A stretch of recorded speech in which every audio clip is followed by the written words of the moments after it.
Good morning students. आज हम English literature में लिटरेरी टर्म्स में ओड के बारे में पढ़ेंगे। ओड क्या होती है? जैसे हमने सोनेट पढ़ा, उसी प्रकार से लिटरेचर में ये भी एक फॉर्म होती है पोएम लिखने की। तो पहले हम ओड के बारे में जानेंगे कि ओड होता क्या है। Ode is an ode is a long lyric poem. Lyric poem, एक ओड जो होता है ये एक लिरिक पोएम होती है। लिरिक वो कविता होती है जिसमें संगीत के साथ गाया जाता है और वो लंबी कविता होती है।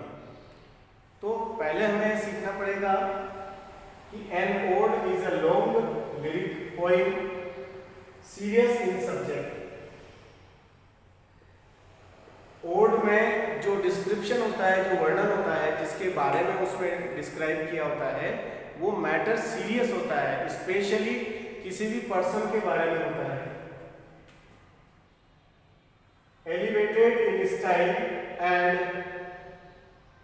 एलोबरेट ऑफ इमॉर्टलिटी, अमरता की बात होती है। It is in the form of address.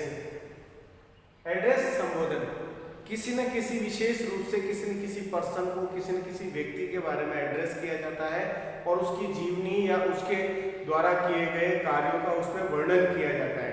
तो ओड जो है उसको हम सिंपली ये कह सकते हैं, ode is a form of a poem. ये कविता की फॉर्म होती है जिसमें इसको लिरिकल लिखा जाता है। इट मीन्स उसकी जो फॉर्म है उसे आप लिरिकल यानी कि लयबद्ध तरीके से विद म्यूजिक के साथ में उसको गाया जाता है और उसमें गाथा होती है, किसी न किसी एक व्यक्ति की गाथा होती है। जिस गाथा को उसमें गाया जाता है उसके शौर्य की बातें की जाती है और उसकी अमरता की बातें उसमें की जाती है। तो सिंपली वी कैन से हम कह सकते हैं कि an ode is a long lyric poem serious in subject. उसमें जिस बारे में बात की जाती है, जिस सब्जेक्ट में बात की जाती है, that is serious. Elevated in style and elaborate immortality, अमरता की बातें होती है। It is in the form of address, address के फॉर्म में होती है, मतलब किसी भी महान व्यक्ति के बारे में लिखा जाता है, उसके शौर्य की गाथा गाई जाती है, उसको महान बताया जाता है और वो भी लिरिक की तरह गाया जाता है। इट मीन्स लिरिकल होती है, उसे गीत की तरह गाया जाता है, वो भी म्यूजिकल इंस्ट्रूमेंट के साथ में। तो ये एक लिरिक पोएम है जिसे ओड कहा जाता है, लेकिन उसमें स्पेशल बात क्या है, सीरियस होती है स्टाइल में, किसी न किसी की एड्रेस होती है, जीवन गाथा है और इमॉर्टलिटी उसमें दिखाई जाती है। जैसे फॉर एग्जांपल हम लेते हैं यहाँ पर विलियम वर्ड्सवर्थ जो है, विलियम वर्ड्सवर्थ ने ओड टू ड्यूटी लिखा। कीट्स जो है, जॉन कीट कवि जो है, जॉन कीट ने ग्रेशियन अर्न लिखा और ओड टू ऑटम लिखा। तो इसमें ओड टू ऑटम, ऑटम के बारे में उन्होंने लिखा, ऑटम की खास बातें लिखी, उसकी अच्छाइयाँ, उसकी इम्पोर्टेंस, उसके द्वारा किए गए बदलाव, इन सब चीज़ों के बारे में लिखा। तो ये दो इसके बहुत फेमस एग्जांपल्स हमने लिए हैं। तो स्टूडेंट्स आपको याद रखना है, ओड जो होता है, ode is a lyrical poem, एक तरह से लिरिकल पोएम होती है, एंड एड्रेस पोएम होती है जिसमें किसी न किसी के बारे में एड्रेस किया जाता है।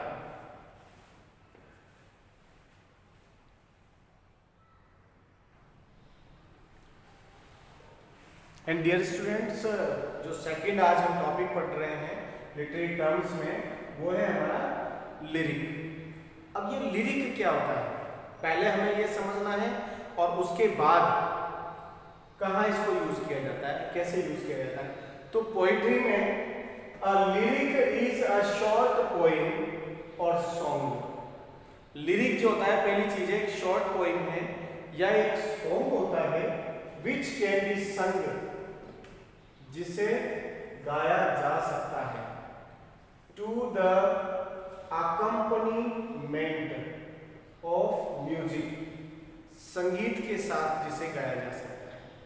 तो स्पेशली हम कह सकते हैं लिरिक इज ओरिजिन फ्रॉम, ये इसका जन्म जो हुआ है वो लायर से हुआ है। स्पेशली ऐसे सॉन्ग या गीत जो वीणा के साथ गाए जाते हैं, पूर्व समय में जब वीणा होती थी म्यूजिकल इंस्ट्रूमेंट, तो वीणा के साथ में जो गीत गाया जाता है लायर के साथ में, उसे लिरिक कहते हैं। सीधी सी बात ये है। तो लायर से निकला है लिरिक। तो lyric is a short poem और song which can be sung to the accompaniment of music. The word lyric derives its origin from the musical instrument lyre. इसकी उत्पत्ति जो हुई है, origin जो हुआ है, वो वीणा से हुआ है, lyre से हुआ है। The qualities which make a lyric attractive. ऐसी क्वालिटी जो लिरिक को अट्रैक्टिव बनाती है पहली चीज, इट इज म्यूजिकल क्वालिटी। इसमें म्यूजिकल क्वालिटी होती है। जब भी कोई पोएम या सॉन्ग होता है उसे म्यूजिक के साथ गाया जाता है। म्यूजिक आप जानते हैं, म्यूजिक हैप्पीनेस देता है, तो ये इसकी क्वालिटी है, ये म्यूजिकल होता है। दूसरा है इसमें the intensity of the emotion which may be either sad or happy. Lyric में जो इमोशन होते हैं इसको गाते समय, वो चाहे सैड भी हो सकते हैं और हैप्पीनेस भी उसमें गाई जा सकती है। तो this is a poem which can be sung with accompaniment of lyre is known as a lyric. The quality of lyric is, first, it is musical and the intensity of the emotion which may be either sad or happy. तो आज हमने दो terms पढ़ी हैं, एक हमने odd पढ़ा है और दूसरा हमने लिरिक पढ़ा है। ओड एक लॉन्ग पोएम होती है, लिरिकल तरीके से गाई जाती है, लेकिन उसमें किसी न किसी के बारे में एड्रेस किया होता है और वो हीरोइक बातों को बताती है। और दूसरा हमने लिरिक के बारे में पढ़ा। लिरिक एक ऐसी पोएम है जिसे म्यूजिकल इंस्ट्रूमेंट के साथ गाया जाता है और इसमें म्यूजिकल क्वालिटी होती है। और दूसरा, इसमें जो आप गीत गा रहे हैं वो, या जो पोएम आप गा रहे हैं, वो सैड भी हो सकती है और हैप्पीनेस भी हो सकती है। तो I hope students you have learned about ode and lyric. Thank you for the day.